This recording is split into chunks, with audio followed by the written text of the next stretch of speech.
Hello, Tilvani here, and at the time of this recording, we are less than 2 days out from the PoE 3.19 Lake of Kalandra livestream. Make sure to link your PoE and Twitch accounts and tune into that, as GGG is offering another pair of nice looking wings. And you don't want to miss out on being one of the thousands of Chad players walking around Lionized Watch on day one looking like a copy pasta clone. I'm going to very briefly touch on some of the teasers I've missed before talking about the new stuff released today, so feel free to skip ahead with the timestamps. Alright, so let's get into it. A lot has been happening with the release of the Character Balance Manifesto, where GGG released a confusing wall of text basically saying that they were nerfing most minion builds quite a bit, and everything else just a little bit. But hey, Blazing Salvo at level 20 is going to be the equivalent of what it is currently at level 21, so that's something at least. With the disastrous community feedback from the balance patch, GGG has been spoon-feeding us a unique or two a day of the over 100 uniques they have buffed in 3.19. Scrolling through, you can see there are a lot of interesting ones. The Bitter Dream unique looks pretty decent right now, although the mana costs of using a 9-link skill gem setup will be something to consider. The newest updated unique released today is Bronn's Lithe. Honestly, this looks pretty good. I could definitely see this being used in a Trickster Flame Dash Ignite build, as Flame Dash scales pretty hard off of levels. But we'll have to wait and see what kind of changes they are bringing to Trickster in 3.19. Worst case scenario, this item will probably be a viable budget option for something like a Cyclone or Flicker Strike build. Today, GGG also released the new list of Divination Cards for 3.19. You'll be able to turn in a set of Broken Truce for a Cold Iron Point, which might help reduce the price of this item in the early game. Oftentimes, Cold Iron Point has a pretty high price at the start of the league, as it is used in a lot of physical builds like Seismic Trap or Poison builds. It has even seen some use in minion builds in the past. This card, giving 3 regrading lenses, could help reduce reliance on Heist for alternate gem qualities. However, I could see this card dropping exclusively inside of Heist, so we'll have to wait and see. Endless Night is a pretty cool looking card.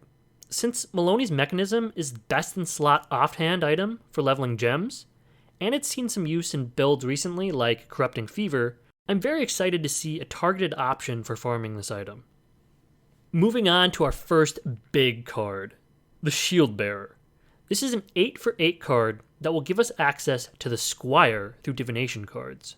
I would expect Squire prices to drop considerably this league, just like what we saw with Mageblood's last league. As soon as a card is introduced for these mega rare items, the price of the item against the mirror usually goes down. Choking Guilt is another game changer card. Although I could see them making this a Blight exclusive, 6 cards will grant you a Strangle Gasp, which is a pretty valuable unique, as it is used in gambling high-end amulets for multiple anoints.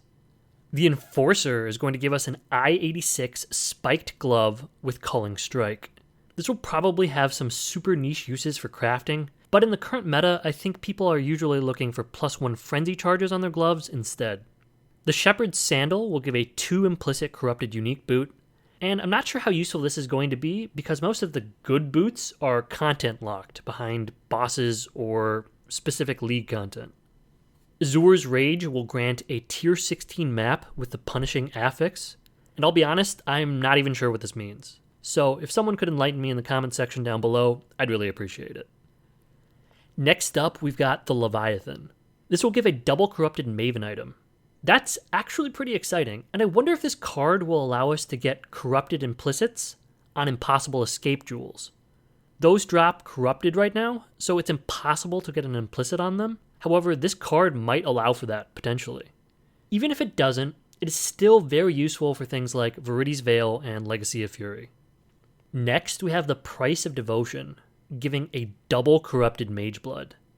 This is going to be a very risky turn-in to use, since a corrupted Mageblood can have 2 to 4 active flasks at a time, and since it is corrupted, it can't be updated with a Divine Orb.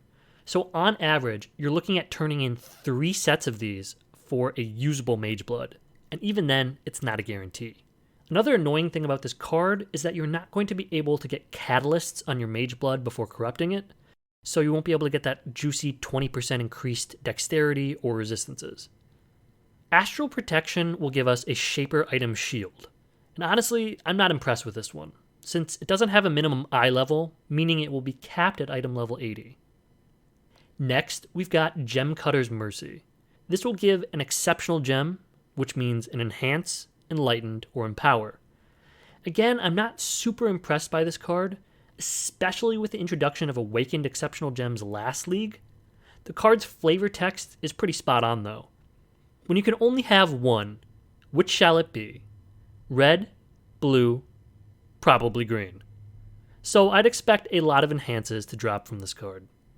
Checkmate is an 8-for-8 card giving 76 Simulacrum Splinters. There's probably a reference in here that I'm not getting, but otherwise this seems like an okay card. Depending on how common it is and where it drops, it may be a reasonable method of getting a lot of Simulacrums. Next up, we've got Lethean Temptation. It's a 6-for-6 card that will give you a Nebulous. And again, not very exciting, but I'd be curious to see where it drops. Finally, Something Dark is the last card being added to Path of Exile in 3.19. It will give an I-83 fully revealed blueprint, and this seems pretty decent, but again we'll have to wait and see where it drops from. From the artwork, it almost looks like it might drop from Breaches, or Delve, or potentially even Breaches inside of Delve. And as you may have noticed in the time it's taken me to edit this video, GGG has released another updated unique, the Magnate. This belt actually looks pretty decent, giving a 10% chance to deal double damage at 200 strength, and a 5% chance to deal triple damage at 400. This could effectively be a 25% damage increase for certain builds. It also makes me curious to see what the faded versions will look like, such as the Nomad. And that's all the new content I've got for you today. So thank you for watching, good luck with your league, and I'll see you in the next one.